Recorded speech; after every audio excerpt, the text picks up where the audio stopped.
Bueno, como conclusiones tenemos que la restauración ecológica contribuye a mantener las poblaciones de especies vegetales mediante su incorporación a un sitio determinado o con un fin en particular.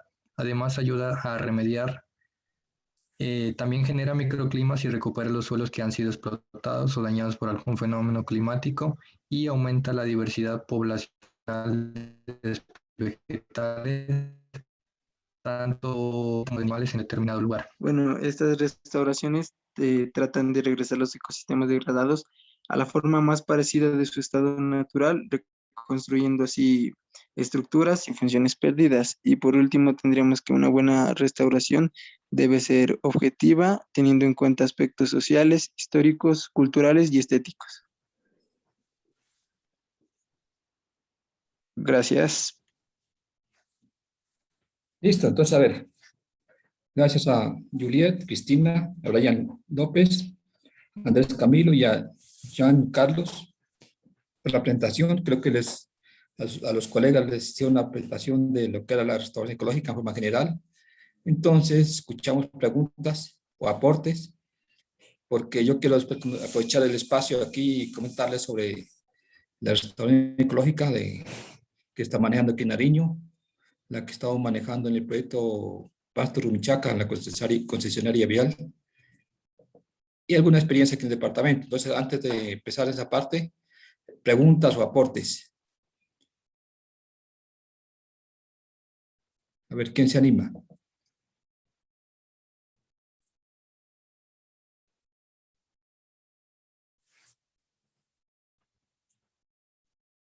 A ver, ¿quién pregunta? ¿Quién tiene dudas? O ya saben de qué es ese tema.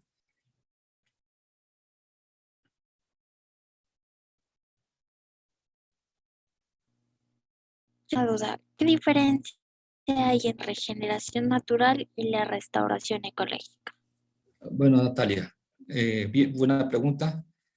Entonces, ¿será a ellos o a mí? ¿A quién A, me lo puede a responder, ellos. A profe? ellos lo que saben. A ver, ¿quién del grupo puede responder a la pregunta?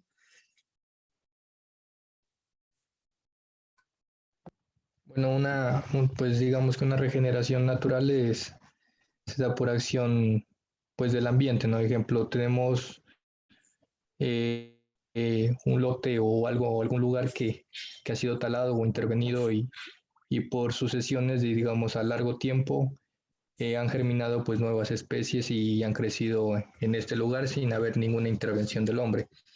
Mientras que en la regeneración, en la restauración ecológica, pues en algunos factores sí se interviene pues el hombre, ¿no? Tanto de la manera en que reforesta y en que lleva pues digamos pues ciertos tipos de especies a algún lugar. Eh, También como el hombre hace la forma de introducción de algunas especies teniendo en cuenta que algunas de estas ya han desaparecido a lo largo del tiempo y lo que se busca en la restauración ecológica es que este tipo de especies pues permanezcan en este lugar y no se fragmente su flujo genético y el ecosistema y que la población pues crezca más a lo largo del tiempo. ¿Otro grupo quiere complementar? A ver, complemento. Entonces, yo, para la parte. A ver, lo que la pregunta es, entre la diferencia entre sucesión natural, sucesión secundaria y restauración ecológica. Son diferentes. La sucesión natural, ¿qué es? Simplemente es la germinación de plantas o a través de semillas o brotes o material vegetativo en un sitio determinado sin la presencia del hombre, en forma natural. Entonces se llama regeneración natural.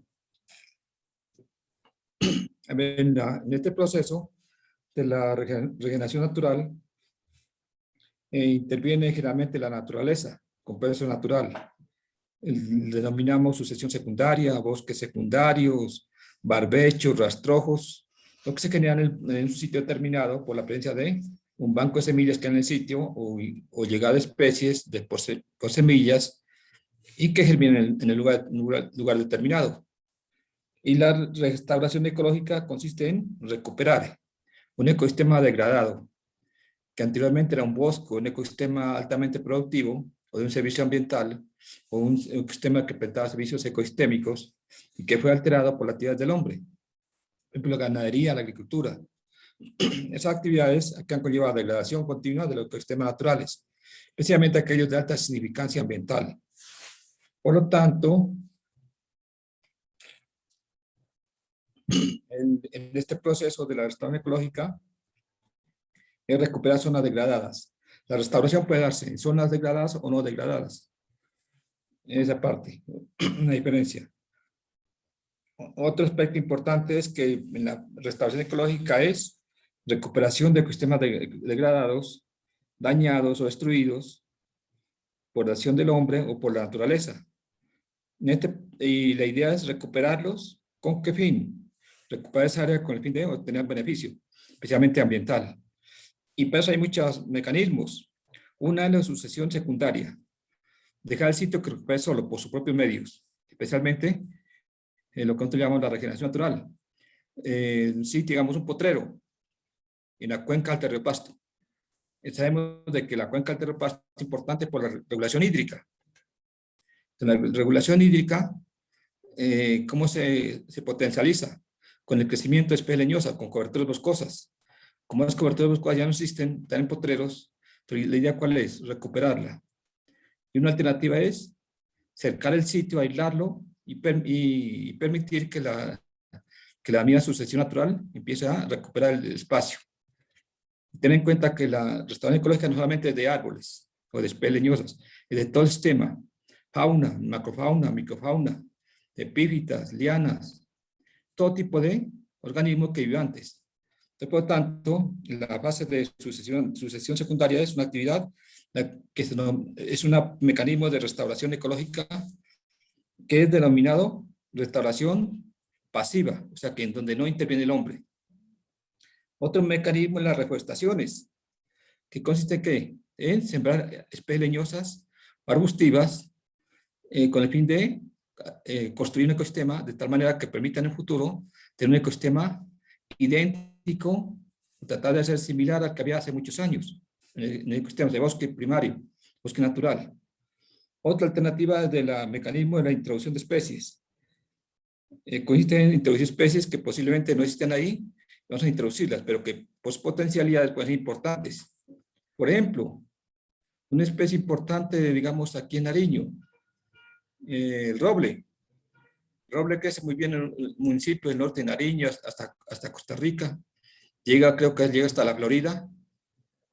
De ahí hacia Consacá, Sandoná, la parte de Ipiales ya no existe roble. O sea que la barrera del roble llegó hasta ahí.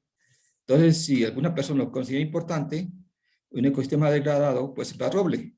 Esa es una introducción.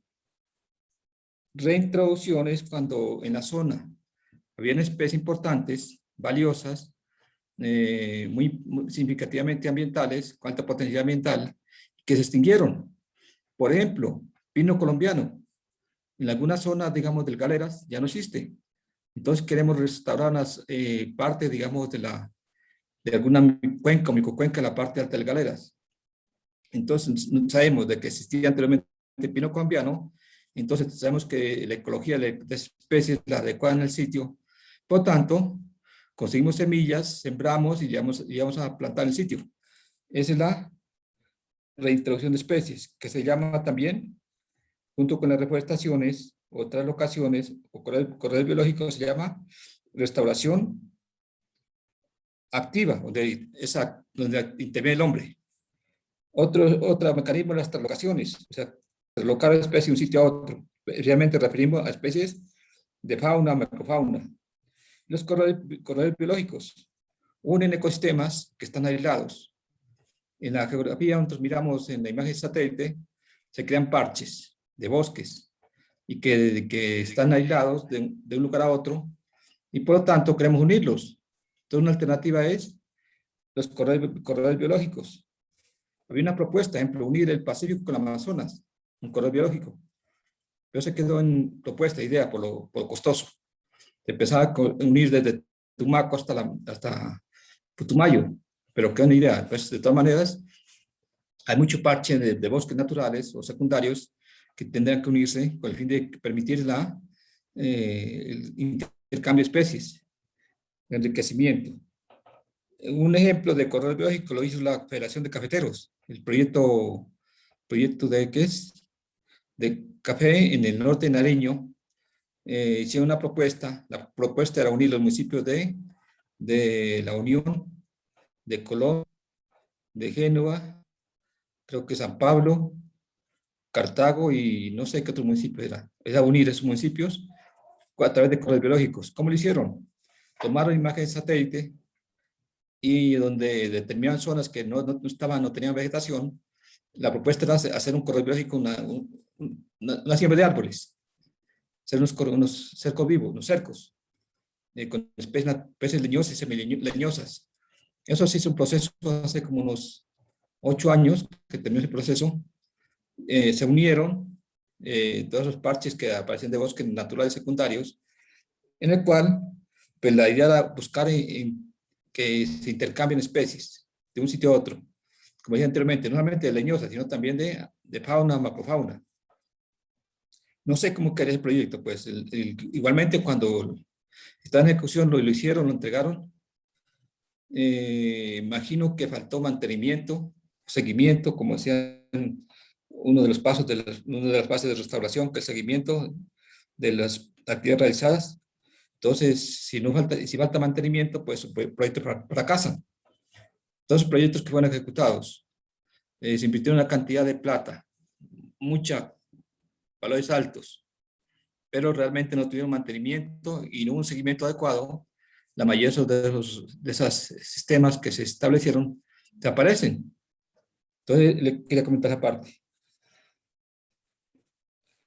Es la pregunta entonces, sobre la respuesta a la sucesión secundaria y restauración ecológica. Sucesión secundaria es, dentro de este programa, es una actividad de restauración pasiva de un ecosistema. Y recuerden que hay restauración de ecosistemas, no solamente de servicios ambientales, hay servicios sociales, culturales. Por ejemplo, un estudio que se hizo en Tumaco, un proyecto que lo realizó el Ministerio del Medio Ambiente, es restauración de ecosistemas degradados de mangle.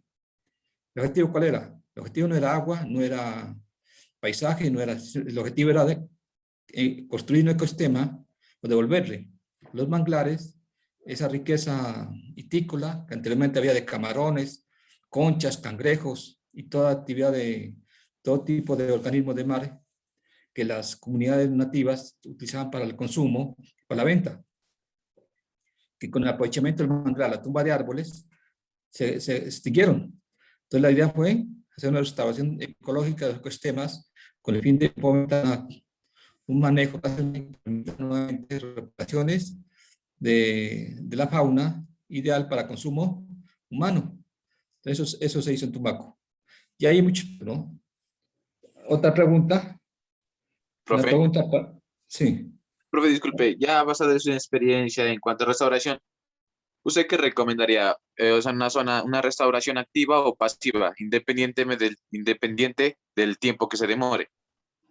Independiente del tiempo que se muere, a ver.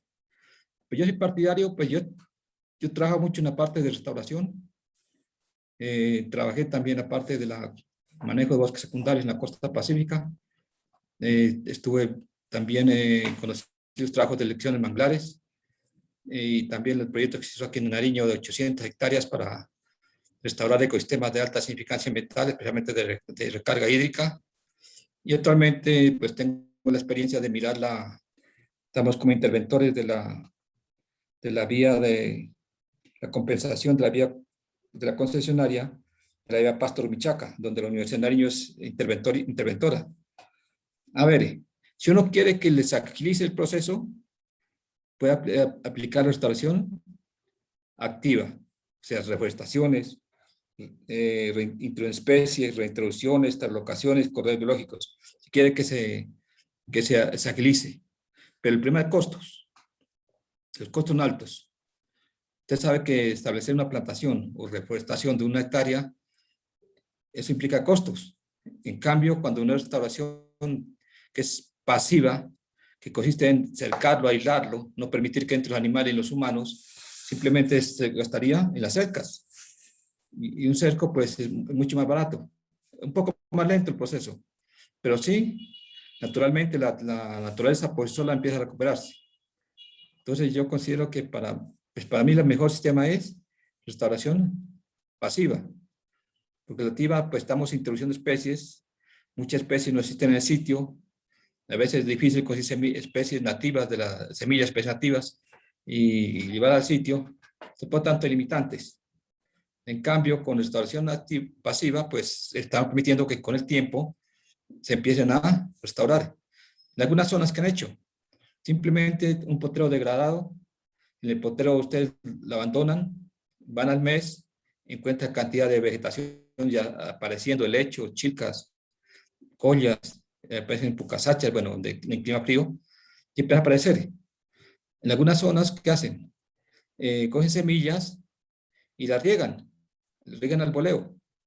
Supuestamente esas cantidades de semillas que las regaron en el sitio, pues algunas cuantas de germinar. Otra alternativa, menos costosa. Pero la mejor sistema es, si uno quiere ver resultados pronto, ya es activa, como está haciendo la concesionaria vial de Pasto Rumichaca, que están restaurando porque quieren mostrar. Es que en 2 o 3 años mostrar ya resultados, porque esperamos que sea restauración activa, pasiva, 5, 8 o más tiempo, entonces demora más en mostrar resultados. Pero el mejor sistema es, más económico es la pasiva. Listo. ¿Qué otra inquietud tiene para sus colegas?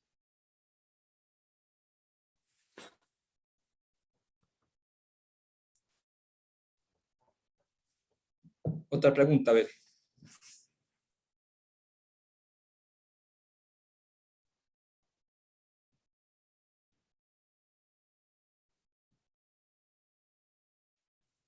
Igualmente, quiero comentarles, la legislación está vigente ya. Hay el Plan Nacional de Restauración Ecológica para Colombia. Esto de restauración apareció a partir de la cumbre de Río de Janeiro en 1982, en donde los países se comprometieron a recuperar ecosistemas degradados, hablando de biodiversidad, cambio climático y desertificación. En la biodiversidad está contemplado el aspecto de la restauración ecológica de ecosistemas. Igualmente, en el cambio climático también está la restauración ecológica de ecosistemas. Entonces, ya para Colombia hay una legislación vigente. Los que se vayan por esta línea, pues sería bueno que en el tiempo, imagino que les tendrán que consultar esa política, es la legislación vigente. Están las propuestas, ¿no? Y ya es una ley. Y anteriormente, aquí en nuestro medio, se habla de plantaciones forestales, como cultivos. Actualmente se habla de restauración ecológica de ecosistemas degradados. Se ha cambiado ya. Que antes era reforestación. Asimismo, cuando en los municipios quieren o querían restaurar fuentes hídricas, ¿qué hacían? Siembra de árboles. ¿Cómo lo hacían? Sembrando eucalipto, acacias, pinos, cipreses, aliso, realmente aliso. Es un cultivo. Y después, con el avance de la ciencia y con el Plan Nacional de Restauración, empezó a mirar alternativas que sean más acordes a la realidad. Entonces, empezó a hablar ya de manejo de los mecanismos que hablamos anteriormente, sucesiones secundarias, reforestaciones, y se empezó a establecer especies nativas, aquellas que existían anteriormente en el sitio. No a sembrar liso porque posiblemente no sea el lugar, no acacias porque tampoco es del lugar. Entonces, ¿eso qué hace? De que especies introducidas crecen bien, se comportan bien, pero la interacción con el ecosistema no es lo mejor. Por ejemplo, una fuente de alimento de acacia, ¿para qué sirve? No saben para qué insecto, para qué ave o mamífero sirva. En cambio, si usted siembra motilón dulce, los frutos son consumidos por las aves nativas. Entonces, ¿eso hace de qué? Que el sistema interactúe y se vuelva un equilibrio dinámico de tal manera que restaure el ecosistema. Todavía tenemos ejemplo de algunas zonas que se empieza a sembrar acacias y alisos. Por ejemplo, yo edito actualmente recursos naturales en los de noveno.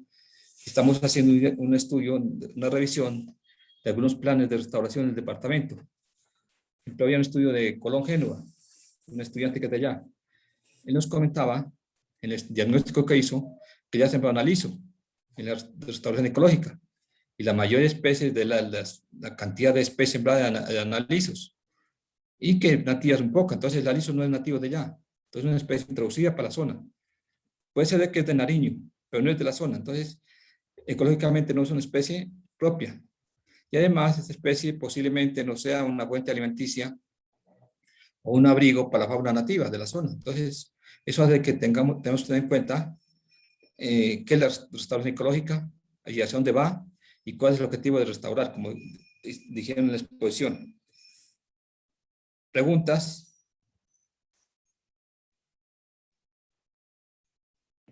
Profe, yo tengo una en cuanto a cuando hablan de restauración, como que siempre hablan de especie arbórea como tal, ¿no? Pues no sé, de pronto, o sea, porque pues está más grande y necesita más espacio, pero ¿y qué con el resto? No sé, como para que le ofrezca otro tipo de cobertura o no sé. A ver, Camilo, su pregunta es, pues siempre la hacen o la hacemos, ¿no? ¿Por qué siempre se habla de árboles en la restauración ecológica? Generalmente en los planes, en las propuestas, proyectos de restauración ecológica, se habla de construir un ecosistema que sea algo similar o idéntico al que había antes, hace años, un bosque natural, y que cumpla funciones ecosistémicas que se tenían anteriormente. A ver, actualmente en los planes, la mayoría de estudios se enfocan a sembrar árboles, los planes, árboles leñosos, que no es lo más conveniente, pero sí con el tiempo se logra una restauración, no es la, digamos, el orden lógico. Estamos sembrando los árboles adultos, no los pequeños. Entonces, ¿qué pasa con la vegetación inicialmente que va en el sitio? Que aparecen los helechos. Entonces, en los programas de restauración se debe contemplar esa parte, que es, en un sitio que se va a restaurar, no eliminar la vegetación nativa, dejarla quietica. No hacer la limpieza total, es dejar de si hay una saliendo de helechos, pues hay que dejar la regeneración natural que aparece, y donde se va a sembrar arbolitos, se va a hacer enriquecimiento, hacer el planteo y sembrarlo. En los proyectos que estamos revisando, se habla de especies pioneras. Se siembra un gremio. Especies pioneras, o sea, especies heliófitas, las que reciben pleno sol, las que aparecen en los estados iniciales de un sitio abandonado, especialmente cuando usted abandona un sitio, aparecen las especies pioneras o heliófitas, las que crecen a pleno sol. Un ejemplo típico, las chilcas. Cuando usted va a un potrero encuentra pucasachas, collas, helechos. Luego sí, siguen las especies heliófitas durables. Las heliófitas efímeras aparecen inicialmente, crecen rapidito, crean un microambiente natural. Ese microambiente permite que especies que requieren cierto tipo de sombrío germinen, que denominadas especies heliófitas durables. Esas especies heliófitas durables también crecen un tiempo. Las efímeras duran 3, 4 años o un año y mueren. Las efímeras duran 5, 10, 15 años cuando tienen alta competencia por luz. El dosel superior empieza a trazarse, se mueren, desaparecen y quedan en el sitio las especies ziófitas o especies que requieren o umbrófilas, que para su crecimiento inicial requieren cierto tipo de sombra para poder germinar. Y igualmente para poder crecer también necesitan sombra. No totalmente, pero sí necesitan cierta interacción con el sol y sombrío. Esas especies que con el tiempo vienen a crecer, a dominar el sitio, finalmente las que dominan el bosque natural. Entonces, en los programas de restauración ecológica actualmente se construyen gremios ecológicos en donde va una heliófita efímera, heliófita durable y una esquiófita. Se las combinan 3, con el fin de que se presente un apoyo mutuo entre ellas. Y finalmente, que el ecosistema quede dominado por especies esquiófitas, las del bosque natural. Eso, digamos, se tiene en cuenta aparte. Algunos tienen en cuenta las hierbas, bejucos, lianas, pero una secuencia que más se está manejando es según los requerimientos lumínicos de especies, que digamos especies primarias o heliófitas, secundarias que queden con cierto tipo de competencia o heliófitas, o umbrófilas también aparecen en documentos. Entonces se maneja ese concepto y se deben combinar. Posiblemente la chilca que actualmente la sembramos hoy, que es rapidito, que es rápido, entre un año tiene una altura de 1 metro, 2 metros de altura, a los 3 años, 2 años y medio o 2 años empieza a florecer, floreció y murió. ¿Eso qué crea? Un microambiente que permite el crecimiento de otras. Y así se van organizando las especies. Así es el bosque natural, la secuencia lógica. Pues se habla de sucesiones naturales. Es tratar de, en la restauración, tratar de simular lo que la naturaleza tiene, presenta. Porque la naturaleza no aparece de una vez las especies del bosque primario, aparecen después, cuando encuentran las condiciones ideales para germinar. ¿Algo otro inquietud?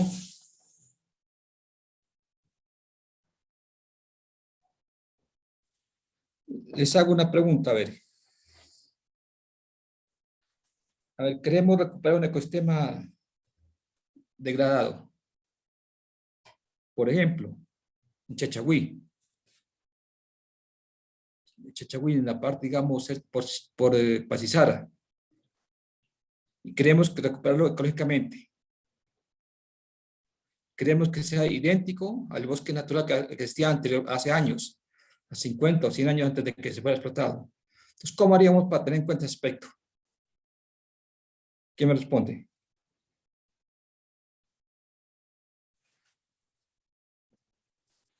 Quiero tener un bosque, un ecosistema ya como era antes, hace 100 o 200 años. Pero ¿cómo hago para que sea tratar de ser similar? ¿Qué lineamientos haría para seguir una secuencia?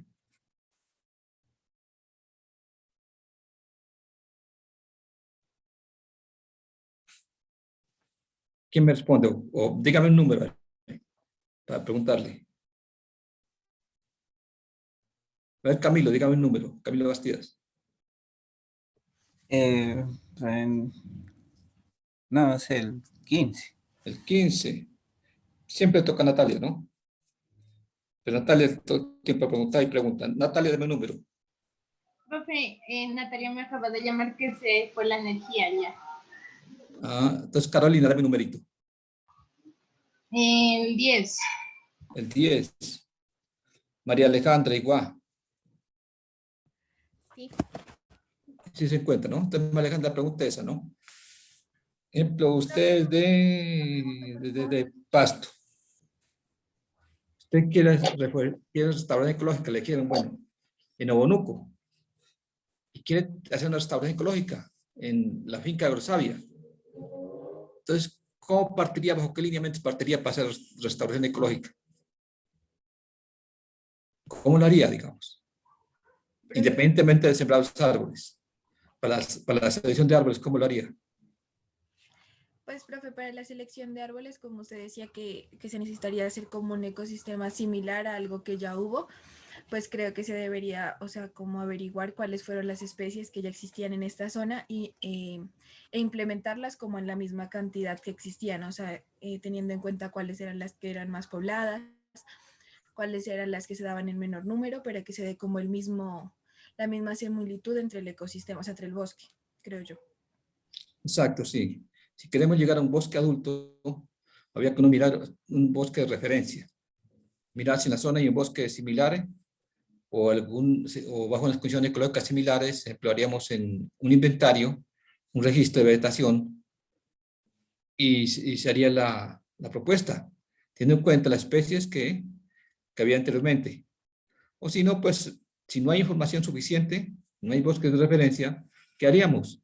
Hacer un diagnóstico con la comunidad, con los de mayor edad y preguntarles anteriormente cuáles especies que dominaban este sitio, cuáles crecen más altas, cuáles más bajas, cuáles especies crecían bajo sombra, cuáles especies crecen bajo pleno sol. Ellos saben. Entonces habría que hacer un diagnóstico de expectación, con base en eso empezar a plantear y construir gremios, construir ecosistemas pequeñitos, con el fin de con el futuro se construya un ecosistema grande que sea algo, no va a ser idéntico al original, pero sí tratar de que sea más o menos similar al que había hace años. ¿Alguna otra pregunta?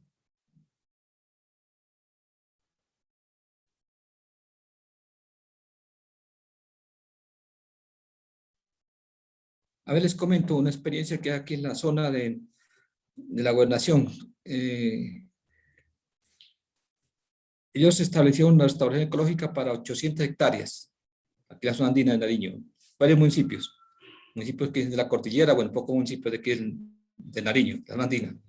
¿Cuál fue la idea? La idea fue priorizar zonas que por su importancia ecológica eran zonas de recarga hídrica, que abastecían los acueductos municipales. Entonces, de acuerdo a esa condición, se priorizaron los municipios y se establecieron en cada municipio una restauración ecológica de ecosistemas. Le hicieron restauración ecológica activa, separaron especies. Y se hizo el proyecto, 800 hectáreas, que es bastante. ¿Quién no manejó ese proyecto? La mayoría que trabajan ahí eran ingenieros agroforestales, porque ya tienen cierto conocimiento y experiencia en el campo, hicieron el trabajo. Igualmente, les quiero comentar de la concesionaria vial del sur, la que está haciendo la vía Pasto-Rumichaca. En su intervención de la vía, ampliación de la vía, hay cierta manera ahí efectos sobre el tipo de cobertura vegetal. Entonces, ¿ellos qué hacen? Ellos compensan el daño causado los ecosistemas naturales o tumba de árboles o cercos vivos o pequeños ecosistemas haciendo programas de restauración ecológica. Por ejemplo, la vía del tramo de Pasto hasta de Catambuco hasta el Pedregal son 290 hectáreas de restauración ecológica. ¿Dónde están haciendo? Se hicieron en Tangua, Yaucanquere, en Pasto y también se hicieron en Chechagüí, en algunos lotes del municipio. Eso está sembrado con especies nativas, aunque inicialmente pues no había mucha experiencia de los que estaban haciendo la restauración y estaban metiendo especies introducidas, ejemplo lechero, ejemplo digamos la leucaena, especies como digamos, no una cantidad de especies diferentes a las que habían acá. Entonces, cuando la Universidad de Nariño entró como interventoría, ese fue delegado Diego Muñoz, David Calvache y yo, los tres estamos de la universidad como interventores. Entonces ya revisamos aparte y dimos recomendaciones, que es especies nativas, y acorde a los requerimientos lumínicos, porque ellos estaban confundiendo. Por ejemplo, la chilca la colocaban con especies esiófita, especie que dura mucho tiempo, que queda bajo sombra. Especies como el mate, como pionera o el Heliófita efímera, que es una especie que crece en el bosque adulto, una especie que crece bajo sombra. Entonces tenían totalmente confundidos. Entonces ahí se hicieron recomendaciones y actualmente pues está restaurando. Y en los últimos meses está restaurando la parte de Pedregal hasta San Juan, el tramo ese. En ella hay como 10 ingenieros agroforestales trabajando, la parte técnica y seguimiento y de ese proyecto, la parte de interventoría. Y hay otros más ingenieros que están en la parte de asesores como para reforestar la siembra de material vegetal. ¿Qué inconveniencia tiene en ese sentido? Las especies. Por ejemplo, usted iba al vivero, el que más tenía plantas sembradas era corpo nariño, pero tenía liso, acacias, pinos y especies introducidas. Y lo que se pedía acá sembrar nativas. De allí se potencializó viveros, otros viveros en la zona del municipio de Pasto, con el fin de que propaguen especies nativas. Y han propagado especies nativas bastantes. El mate, el mano de oso, el arrayán, el pichuelo, cleotocto, bueno, cantidad de especies nativas, la chilca, bueno, la colla, especies que se asociaron o que se asocian con el fin de recuperar ecosistemas degradados. Igualmente, se relacionan predios de particulares y privados. Y hoy día la concesionaria prioridad a los predios municipales, pero como el municipio no tiene bastante área, entonces se hicieron en particulares. Y se pagó por la siembra, por el arrendamiento del lote. Y zonas que con vocación o potencialidades ambientales. No en zonas que tengan vocación agrícola ni pecuaria. Si son suelos que tengan vocación de protectora. Y dentro de la propuesta es manejar el proyecto, hacer seguimiento creo que son 2 o 3 años de seguimiento, con el fin de garantizar que las planticas sembradas tengan una altura considerable y puedan vivir. Porque si sembramos hoy no hacemos seguimiento, posiblemente entre un año no hay nada, se mueren las plantas por competencia, por luz, espacio y nutrientes. Igualmente, se hicieron las consideraciones el año pasado que llovió, no hizo mucho verano, se estableció riego. O sea, la persona que reforestó tiene que aplicar riego por obligación, si no, no se le pagaba. Igualmente, fertilización, manejo, fitosanitario, todas las actividades como cultivo. No le cuento de parte de experiencia. ¿Algo te inquietó?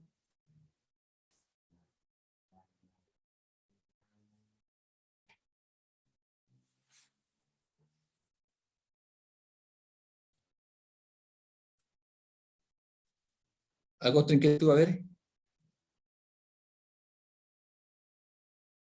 ¿O un aporte? ¿Quién ha tenido experiencia en restauración ecológica o en sus municipios? Sus regiones que hay estudios de restauración. ¿Es María Alejandra?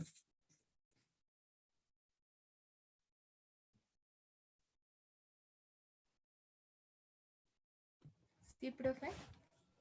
Dígame un numerito, a ver, uno del 31. El 22. 22. Carolina, ¿le figuró? Sí, profe. A ver, entonces, Carolina es de Cumbala. Bueno, usted tiene buen conocimiento de las especies. La zona, hay zonas con potencialidades hídricas. Tiene mucho problema por el agua. La parte del sur de Nariño tiene mucho problema por el agua, especialmente los municipios que dependen del abastecimiento, de la recarga hídrica del páramo Paja Blanca. Igualmente, creo que en su tierra Cumbal también tiene limitantes con la parte hídrica. Entonces, las experiencias que siempre se han hecho reforestaciones, ¿no? Y usted está, como usted trabaja en la parte ambiental, recursos naturales, ¿qué nos puede comentar alguna experiencia en su municipio? Que usted ahora actualmente diga, no, pues, no es lo mejor. Digamos que había una fuente hídrica. Pues Una una de fuente las experiencias que he tenido por parte de la organización de la Asociación Sinchimaki con la que actualmente estoy trabajando fue la reforestación o la recuperación de la cuenca hídrica del Río Blanco, la más grande que hay acá en Cumbal. Y pues hasta ahora, haciendo el monitoreo después de la siembra, se ve que el río ha crecido, ha aumentado su caudal hídrico y pues eso, yo creo que más que todo haber hecho ese proceso con la asociación me llenó de conocimientos y también de como esa concientización de poder recuperar algo que se estaba perdiendo.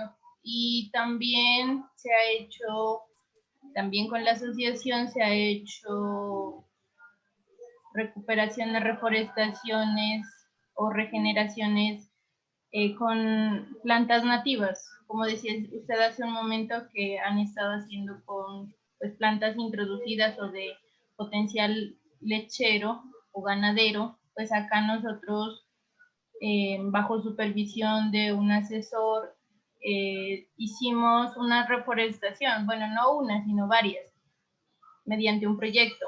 Y eso se dio con especies nativas de acá del municipio. Y como también haciendo el monitoreo que se hace cada 2 meses o a veces cada mes, pues se mira que sí ha incrementado bastante muchas cosas que se habían perdido, incluso han vuelto algunas especies animales que ya no estaban. Y creo que eso es muy satisfactorio tanto para mí como para los integrantes, quienes trabajamos ahí, y para las personas, para la comunidad en general. Por eso, pues seguimos trabajando en estos procesos.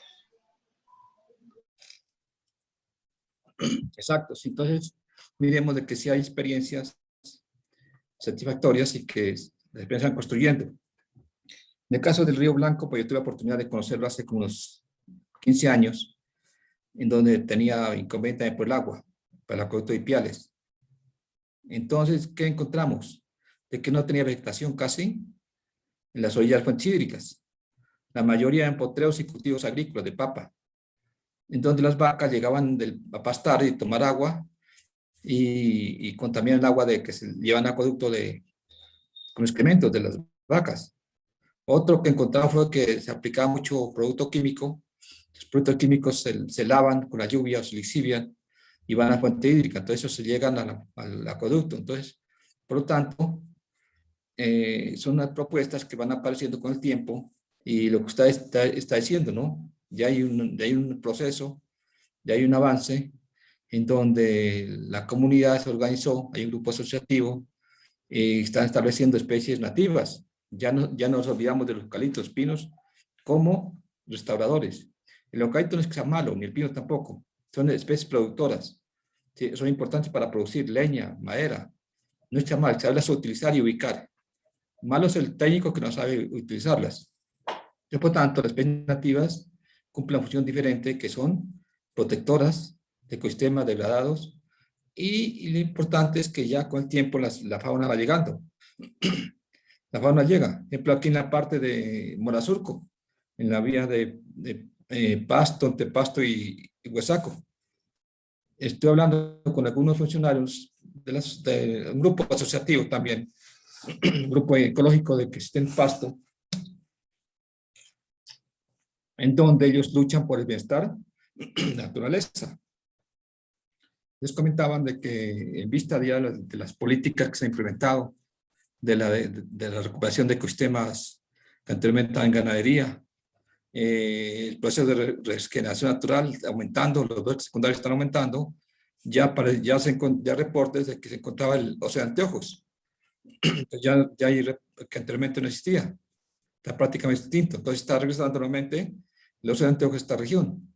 Entonces por el Mazur, con la parte de Villamoreno, por la parte del municipio ya de Huesaco y de Pasto, ya hay océano de anteojos y la fauna está llegando. Entonces es algo importante de que empiece a llegar la fauna cuando un ecosistema se recupera y a restaurarse lentamente. Importante es según el objetivo que uno plantee, hacer el proceso. Y no es posible sembrar especies nativas. Como les comenté en las clases anteriores, con especies nativas tenemos muchos problemas con la parte de plántulas, plantas. No tenemos semillas, no sabemos ni cómo germinan, no sabemos cómo crecen. Pero también hay que seguir investigando, ¿no? Porque saben mucho del pino y eucalipto, pero que creen bien, pero nativos no saben nada. Entonces, ese proceso está en las comunidades actualmente, hay una buena experiencia, grupos asociativos de comunidades locales que están trabajando en especies nativas y tienen buena experiencia. Entonces, yo creo que a nivel departamental hay buenos estudios interesantes que son de valorar, especialmente aquellos manejados por comunidades locales. ¿Algo otra inquietud?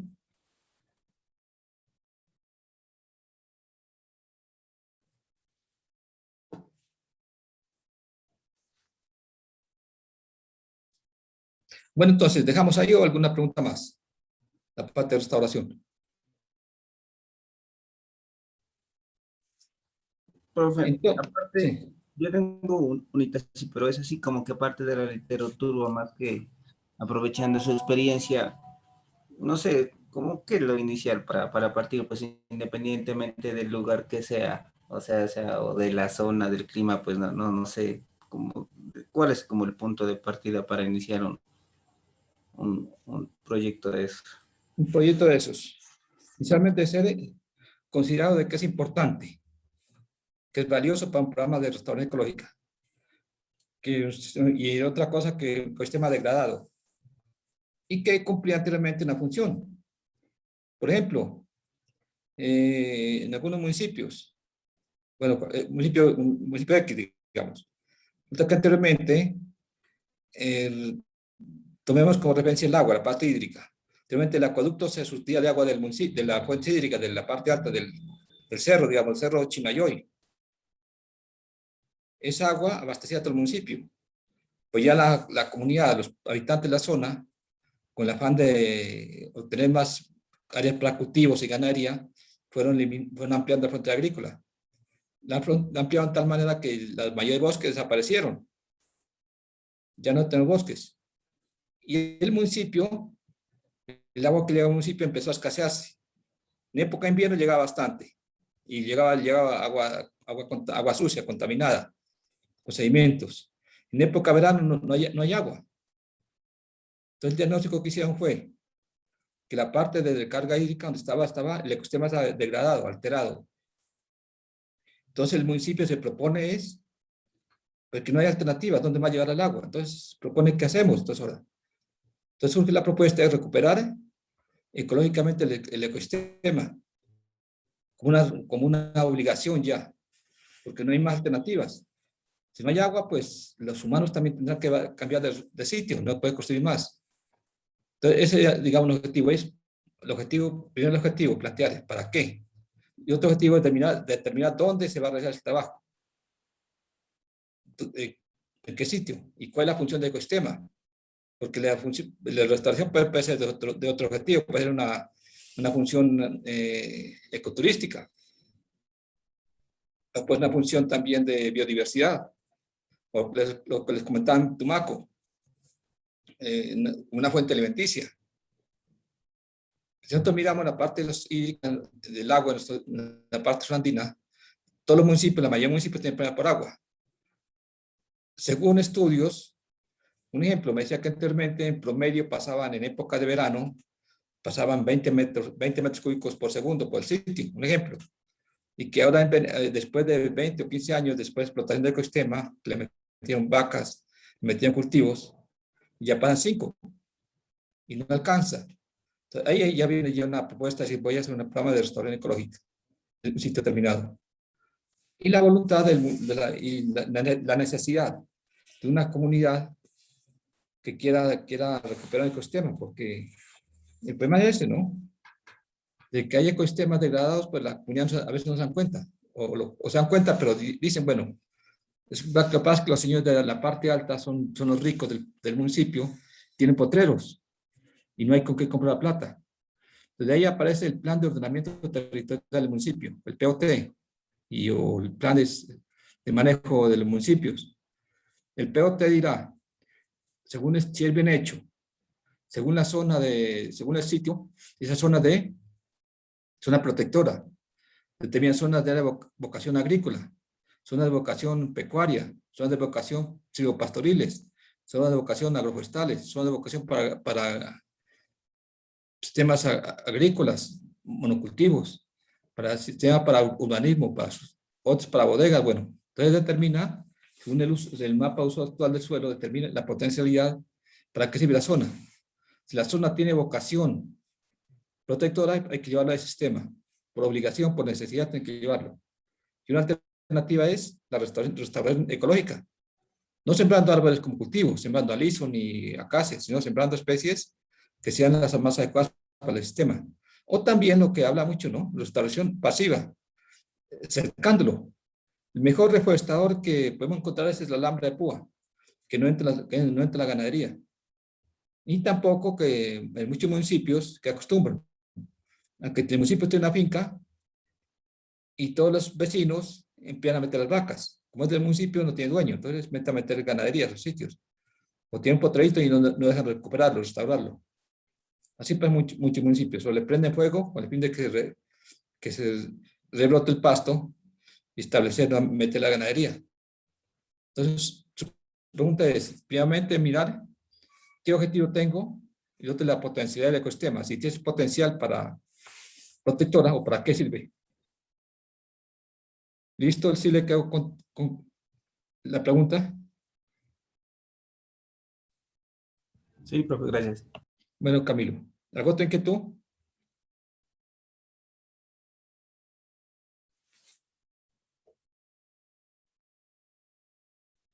Bueno, entonces sigamos, si no quieren preguntar más. Yo tengo preguntas, pero...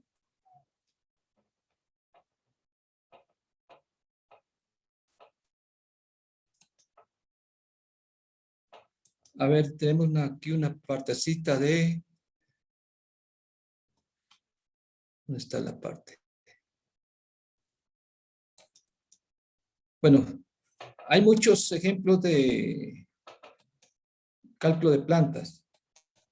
Por ejemplo, a uno le preguntan, ¿no? ¿Cuántas semillas debo sembrar?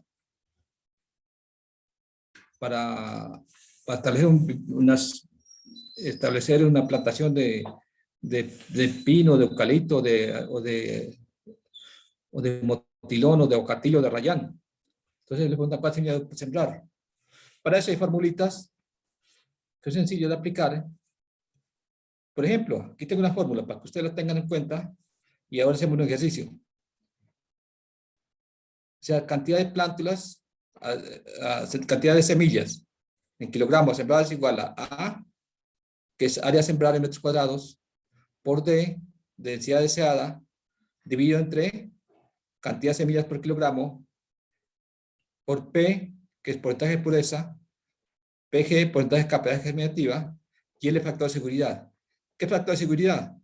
Es que si usted tiene 100 plántulas germinadas en bolsas, ya tiene trasplantadas, y quiere llevar a campo, ya tienen que tener un factor de seguridad porque le mueren. Está hablando entre un 5 o un 0.9%. Entre 50 a 90%. Porque no, un 100% de las plantas llevadas a bolsas no viven. Una que otra muere por plagas, enfermedades, por factores climáticos. Entonces, factor de seguridad. Entonces, la formulita para encontrar esa parte. Aquí tenemos un ejemplo. Hagamos este ejemplo. A ver. Saquen su cuaderno.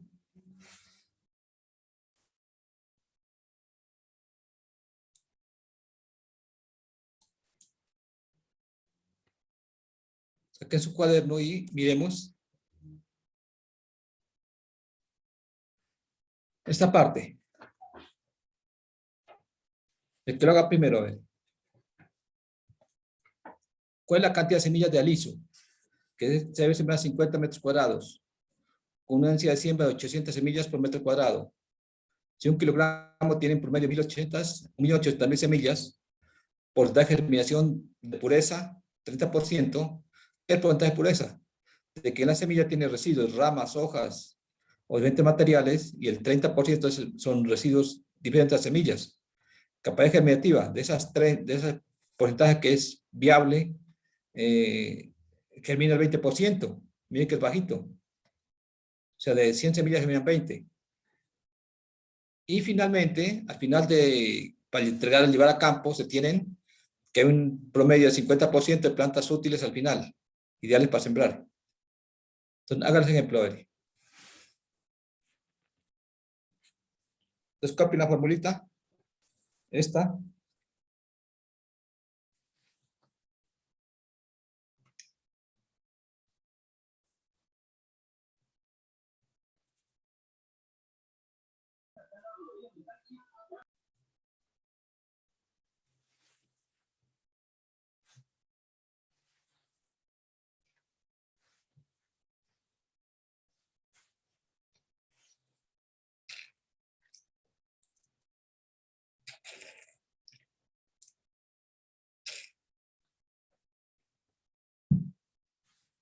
Para terminar y me dice para pasar al ejemplo, al ejercicio.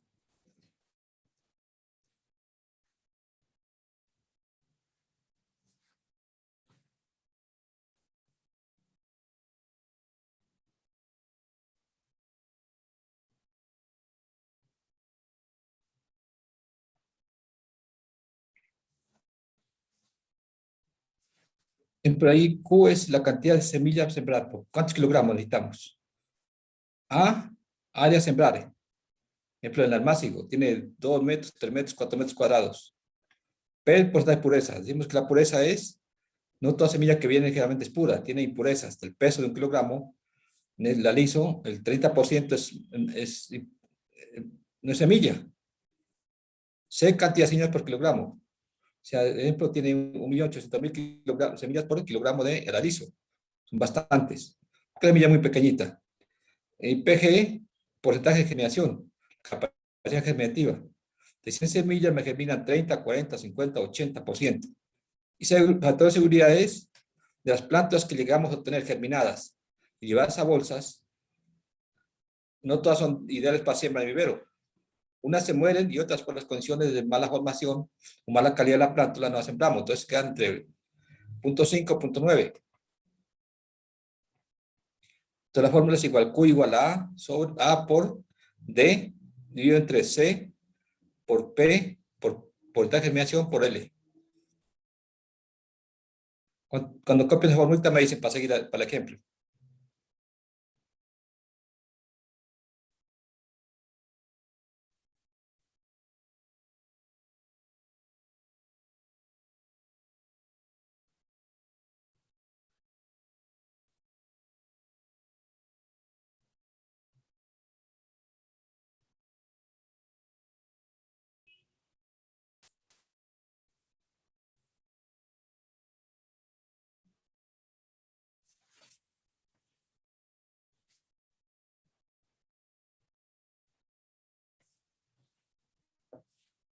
¿Listo ya? ¿Podemos seguir? Profe, sí. Aquí está un ejemplo, háganlo, ejemplo, a ver.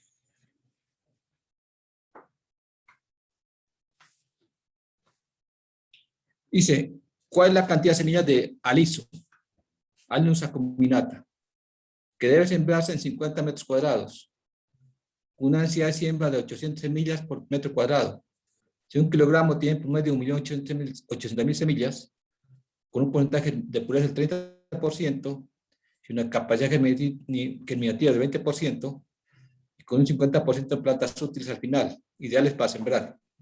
Entonces hay que saber Profe, cuántos... ¿no me puede regresar la diapositiva en donde estaba la fórmula? Listo. Bueno.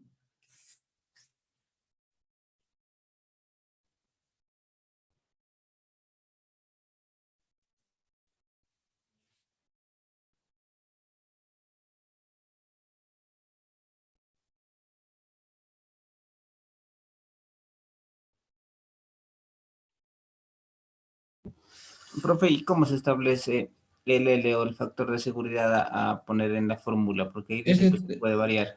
3.5.9, ¿no? Generalmente usted siembra según el manejo. Si usted tiene un buen manejo, dirá, yo garantizo de que esas 100 semillas, 100 plantas germinadas en bolsa van a vivir el 90%, o la especie también. Cuando hay problemas por riego, problemas de hormiga riera, algún problema sanitario, no puede trabajar con el punto 5, punto 6. Depende del criterio del profesional que está trabajando en esa parte. Es mejor trabajar por lo bajo que por lo alto. Mejor que sobren plantas y no falten. Ejemplo, yo diría que para café, punto 8, punto 9, porque sé que eso que miran, la mayoría pueden sembrar. Ejemplo, siembro semillas de cedro, posiblemente en punto 6, punto 7, porque posiblemente no sabemos el comportamiento en vivero, o una plaga. Entonces, llegó la migarriera y las afectó. O de pronto posiblemente no tenemos época de verano, julio, agosto, tenemos agua, tenemos limitantes. Entonces, pongámosle alguna pérdida de material, o el viento, o mucho frío, el problema de heladas también. Entonces, uno coloca factores que de pronto, de una u otra manera, me afecta la seguridad de una buena calidad de la plántula. Profe, ¿Sí? ya tengo la respuesta. ¿Cuánto? De 0.74 kilogramos. A ver. Un momentico. Listo. Un momentico.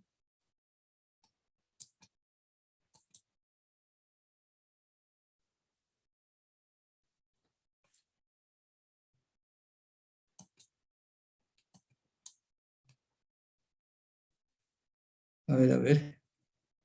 Déjate compartir. ¿Quién la hizo? ¿Quién fue el de la respuesta? Yo, profe, Natalia.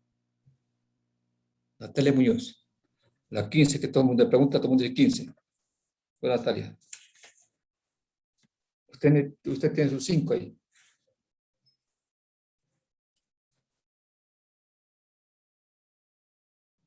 Listo.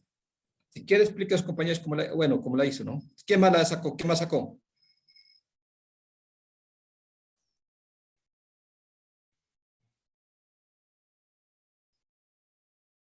¿Quién más hizo el ejemplo?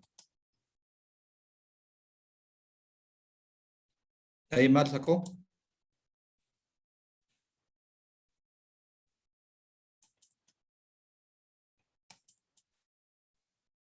¿Algo otro que le hizo el ejemplo del ejercicio? ¿Estará bien o estará mal? ¿Qué dicen?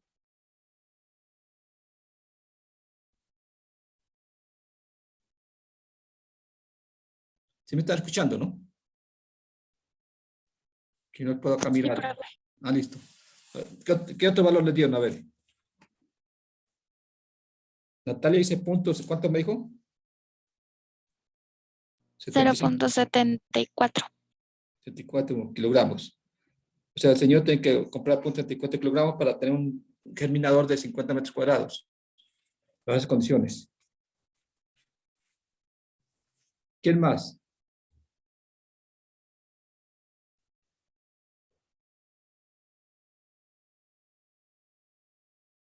¿Alguien más?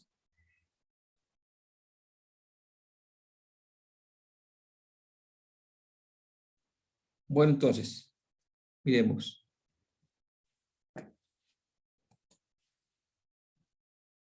Un 34 kilogramos, está bien, sí. Ahí está la forma como se hicieron. Aquí tenemos Q, cantidad de kilogramos en base ya. Área, 50 metros cuadrados. Densidad, 800 semillas por metro cuadrado. Dividido entre C, que es la cantidad de semillas por kilogramo, que es 1.800.000 en promedio, ¿no? Porque puede tener más o menos. P, pureza. O sea, que de ese kilogramo el 30% es basura, como se dice. La porcentaje de germinación, capacidad germinativa es 0.20. O sea, de semillas que total encontradas, 20% germinan, decían que germinan 20. Y el factor de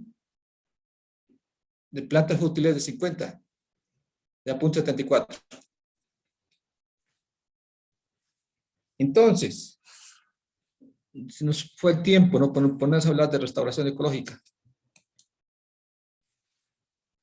A ver, antes de empezar, yo quiero comentarles, entonces para el próximo miércoles, ya encontraron los de vivero, ¿no? Para que la presentación. Porque terminamos viveros, el próximo miércoles terminamos viveros ya, y semillas. Entonces para el miércoles entrante, jueves, la presentación del informe del vivero. En PowerPoint para que lo presenten para todos, ¿no? Sí queda claro, ¿no?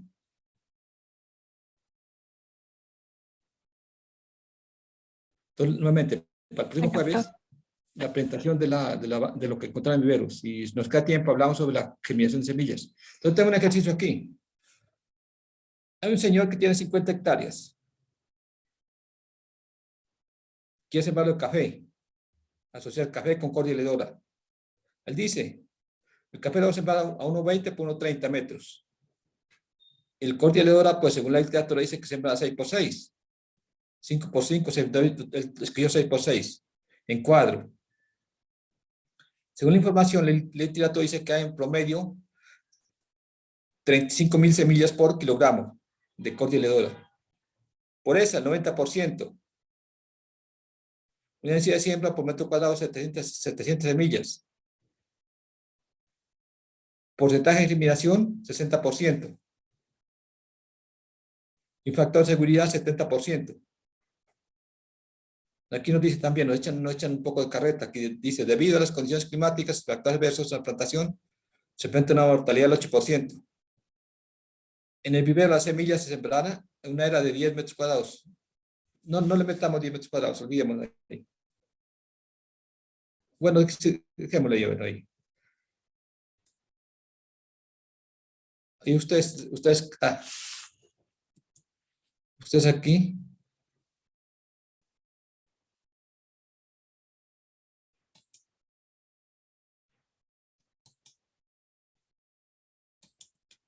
Esta parte no, ahí ustedes determinan.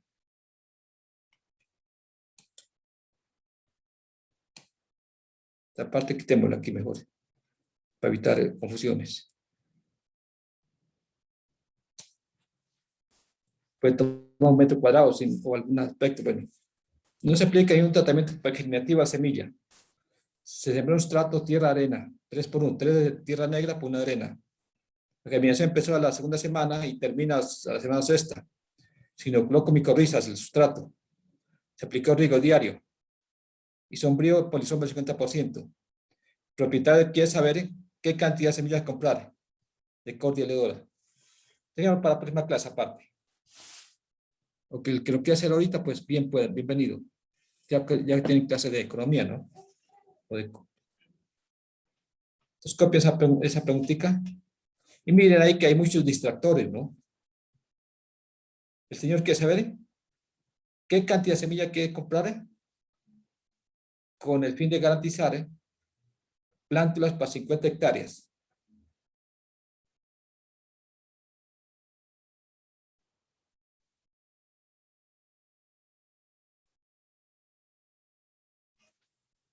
Entonces, mira, hay mucho distractor ahí. Preguntan de árboles de cordia leedora, no de café.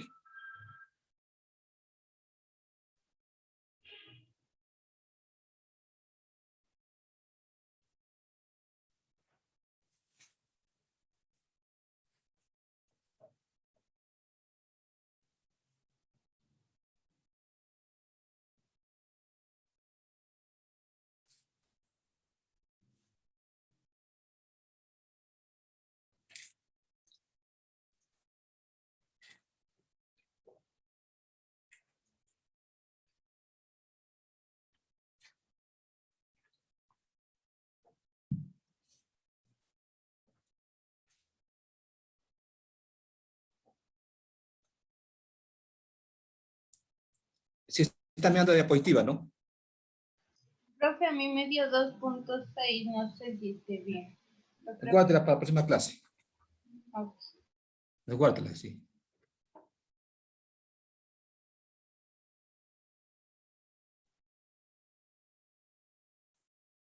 Para que todos trabajen, para que todos encuentren. Entonces, a ver, vamos a llamar lista, a ver.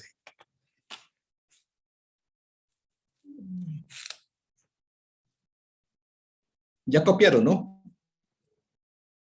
2.6, ¿qué le dio? ¿La última parte o la primera?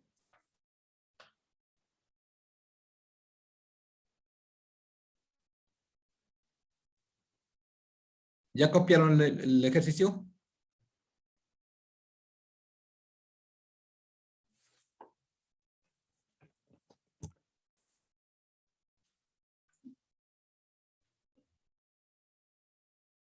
¿Ya lo copiaron o todavía no?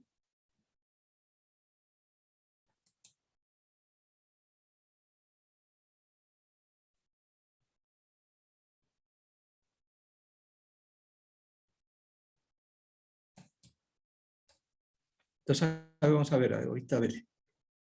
Déjate compartir pantalla. Ya me voy listo, entonces. Eso es lo para el más tanto discutimos aparte. Aquí fue que le dio 2 puntos, ¿qué? A mí 2.64. ¿Del primer ejercicio o el segundo? El segundo creo que era.